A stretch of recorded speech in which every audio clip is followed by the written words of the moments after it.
I'm a hostage, and this villa has been converted into a jail. All the windows are barred shut. I can't open any.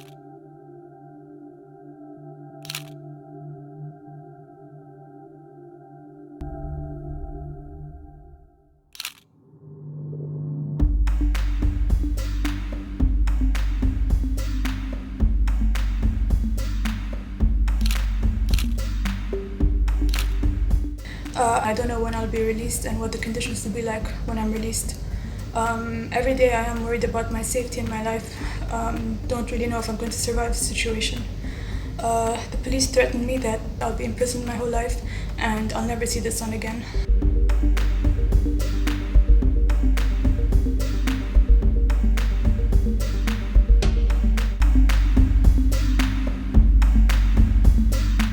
So I'm not allowed to drive. I'm not allowed to travel or leave Dubai at all. I can't. I haven't left the country since 2000. I've been asking a lot just to go traveling, to study, to do anything normal. They don't let me. That's my life basically. It's very restricted. I need to leave.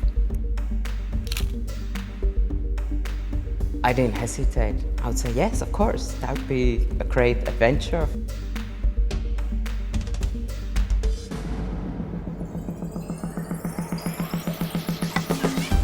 On this small boat, it was, I don't know how many commandos, maybe 12, 15, and the two Emirati lieutenants, sergeants I was fighting. And this guy came with a small pouch, like a camouflage pouch, and he took out the needle and he injected me in my arm, and I was fighting. I was saying, don't do that, don't do that, don't do that.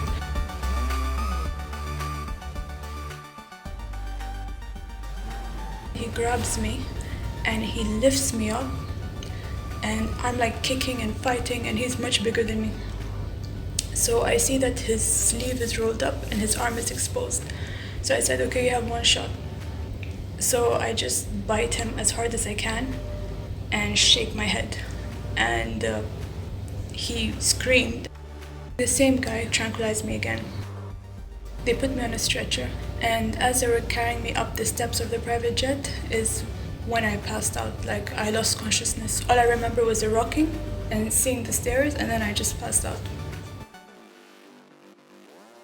I've been here ever since. I've been by myself, solitary confinement, no access to medical help, no trial, no charge, nothing.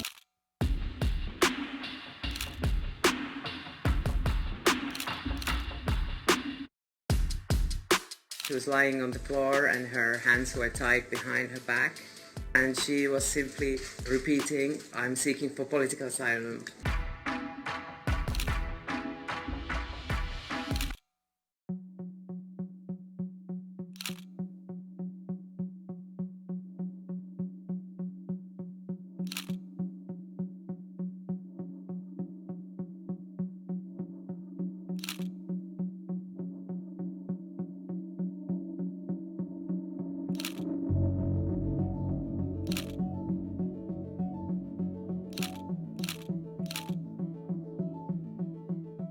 And she said to me it would be like a test to see how you will react around people after being in prison for so long. And if you act well, you react well, you're going to be out in a few days.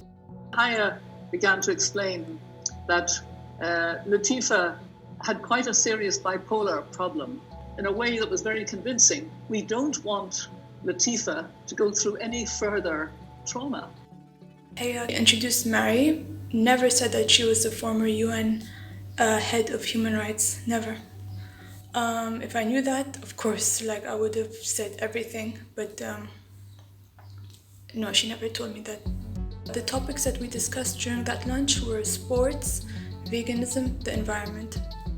Do you regret not asking her more directly about the video or about her situation? I thought about it, and I suppose I'm not very familiar with people who are bipolar. I didn't know how to address somebody who was bipolar about their trauma, etc. I decided to give a pass on that. So, I wanted to talk to her doctors, but I really didn't actually want to talk to her and increase the trauma over a nice lunch. Like, we never discussed me. We never discussed my case.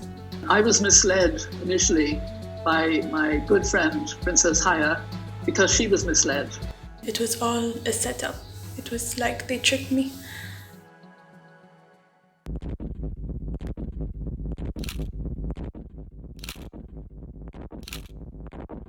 And the major international news is that my stepmother is getting a divorce.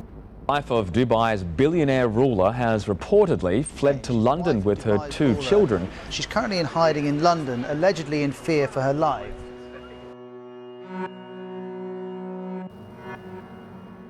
Today, we are here to celebrate all that women are achieving. We are incredibly grateful to be joined by His Highness Sheikh Mohammed.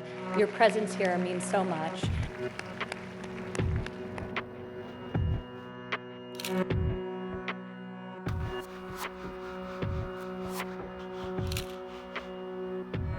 Extraordinary and damning allegations of abduction and intimidation.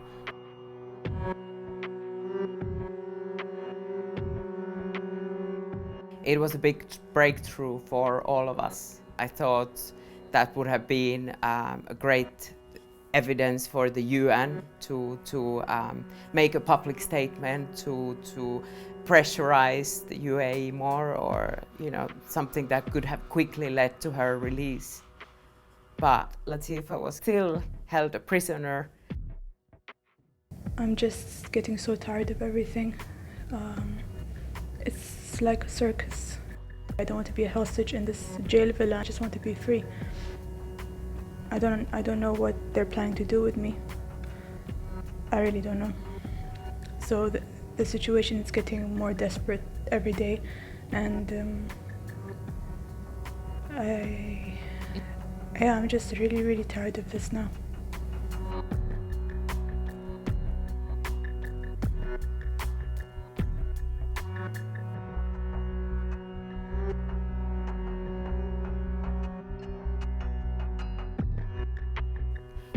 What if I don't get to speak to her again? If we assume that she was caught with the phone, her conditions now are probably a lot worse. Since a lot of time has passed, we've taken the decision to release some of this evidence.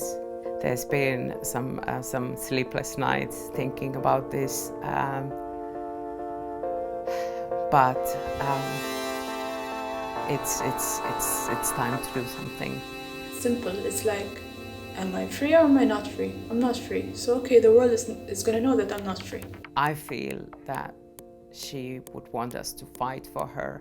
Anybody who cares is gonna know that I'm not free, and I'm not gonna go along with their propaganda. It's just how I am.